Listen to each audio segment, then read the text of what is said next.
Good afternoon, everyone. Uh, just wanted to check in with you all briefly before I'm offline for a few weeks. You'll have to excuse me today. I've been under the weather for the past few days. Uh, I wanted to let everybody know that the maps and the waypoints for the 2021 tour should be good through day 7 right now. I've gone back and made some changes. I removed some artifacts that I found in some of the waypoint files, and I think right now they should all be pretty good. I've looked over them a couple of times, and at least I haven't found anything untoward in any of them yet. Some of you are really good at finding those things, and as you do, just ping me or put it up on over in the old forum somewhere, and we'll get all that stuff cleaned up well before you need it. So I'm going to be um, vacationing with my family in Key West, Florida for about 3 weeks. And I'm going to be completely off the grid on purpose. That's by design. So I'm not going to be checking anything that has to do with the tour of Idaho or anything else. I'm just going to be playing jazz guitar, laying on a beach with my wife and kids somewhere. You should have enough to get you going for 2021 right now, at least up through the first 7 days. The written description, I quit doing anything with that because it just slows things down. I'll do all that as soon as I have everything done. I don't anticipate any major changes on days 8, 9, and 10. There won't be any changes on day 10. There will be a minor change on day 9, and all it's going to do is make the day a little bit shorter for you. So there's nothing that you really have to be concerned about there either. I don't spend a lot of time in the forum. I look at it every once in a while when I get a notification that people posted, but the forum is mostly for you all to talk to each other, and that's what I like. And I see that a lot of tour vets are in there and giving advice that I consider to be pretty solid. And that's just exactly the way it's supposed to work.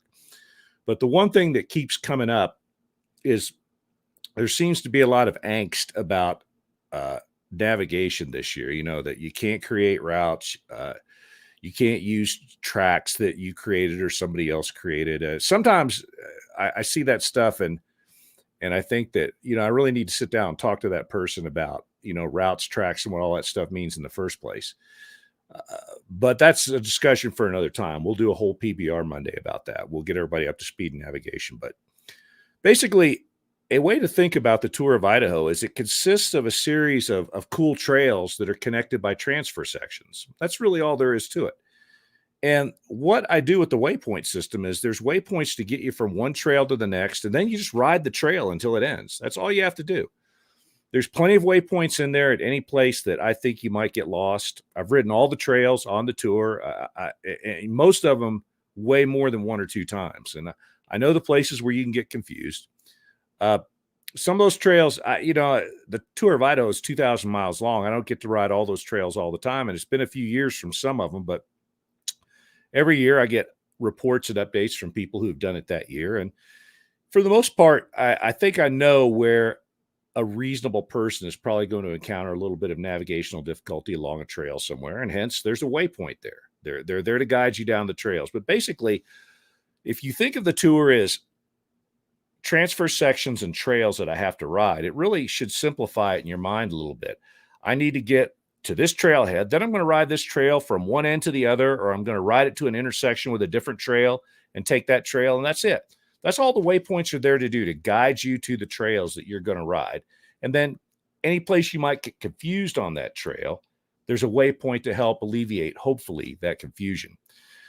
Now, if you all have been doing your due diligence and you've been looking at maps and aerial photos, this year I had access to the best set of satellite photos I've ever had access to. At one point, I saw a kid's bicycle laying on its side in somebody's backyard. That's how good these aerial photos are that I've been using. And I try to put the waypoints right smack dab in the middle of the trail, every place I could. That's why it's taken a long time, because I'm looking at things at really high resolution and I'm trying to get it exactly where it needs to be. If I couldn't see the trail, if it was under trees or something, I moved the waypoint to a place where I could see it. Typically, if you've been studying, you'll notice 2 things. First of all, you're going to notice that the waypoints, if you're looking at satellite photos, are pretty much right where the trail is.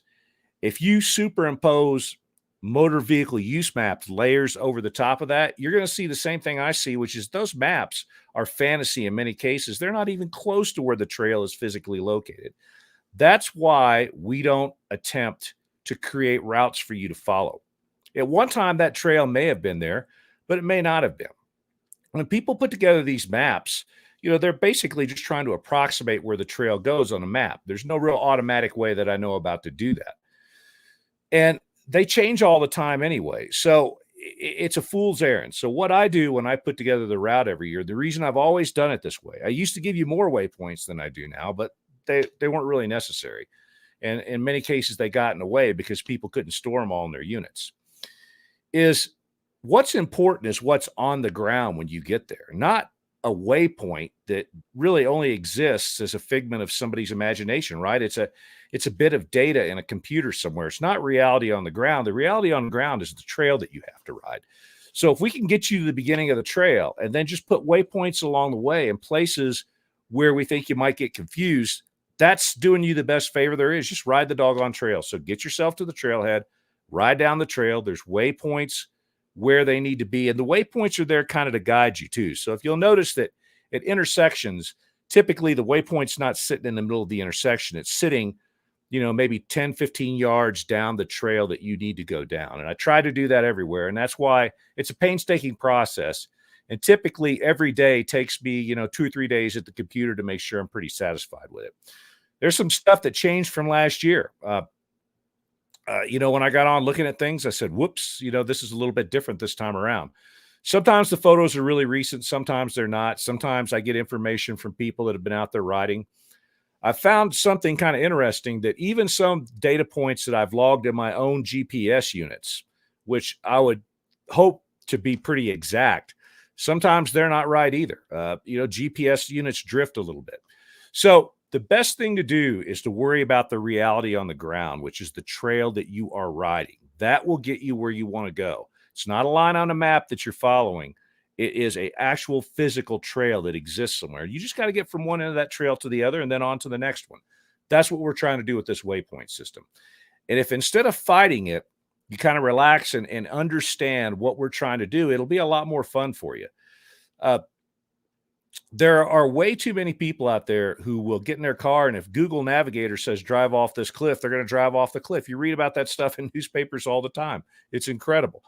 This isn't like that. This is the antithesis to that. I want you to get out there, and I want you to actually have the feel that, I kind of got to know which way is north, south, east, and west. That's what makes this the adventure that it is. And part of it has always been navigation. Finding your way is as important as being able to ride your motorcycle. So that's it. I'll be back in the middle of March sometime. I'll probably be back online. I don't know, the 17th or the 18th, somewhere around there. We're leaving in a day or so. We got the RV all packed up, and we're getting ready to get the heck out of Dodge. On the Facebook page the other day, I posted something that I'd like to reiterate. Lots of people shoot motorcycle video. I myself am not a big motorcycle video guy. I reluctantly, a few years ago, went out and shot some tour video just because I thought it was helpful in showing people, look, at this intersection, you go this way, at places where people got lost. It did absolutely no good because people got lost in the same places. Even after they swore up down, they watched the video. But I'm a fan of motorcycle video when it's done properly. And lots of people have shot good video of the tour. The Jimmy Lewis video, of course, is fantastic. It was professionally done. Jimmy and Will did just a bang-up job on that. But there are some other people that have shot some good video too. Kent and S and Jeff Stoss have certainly done some wonderful videos of the tour. But, and again, it's tough to say things like that because people get a little upset that, it's like you don't think their videos are good if you're praising somebody else. And I don't want to do that.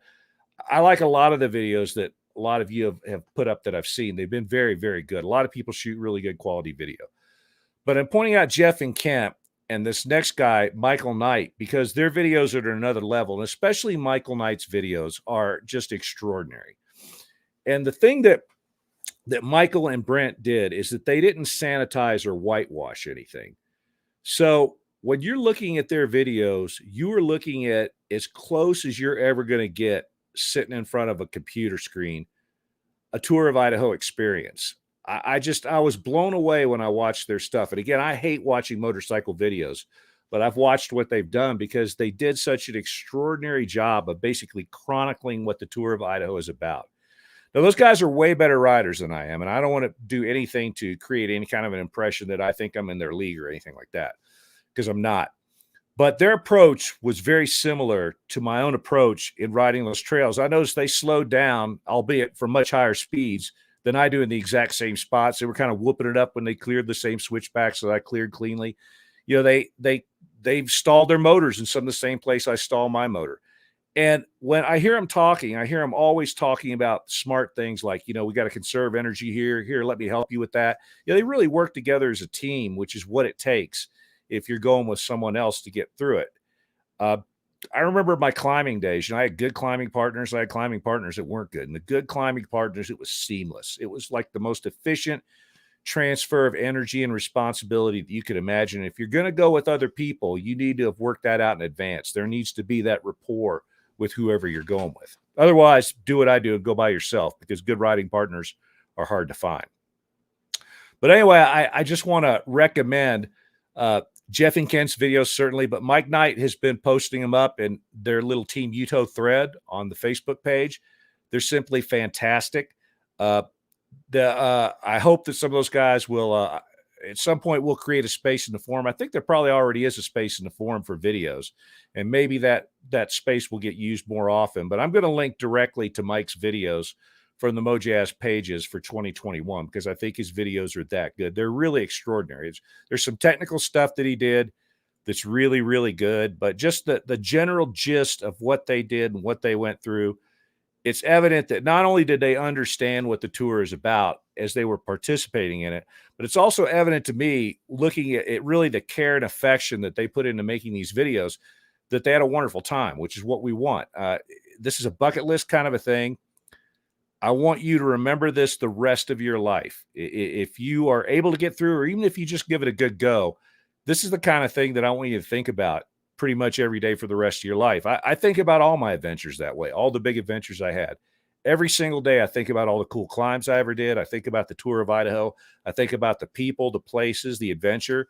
You know, the times I thought, man, this is this close to not working.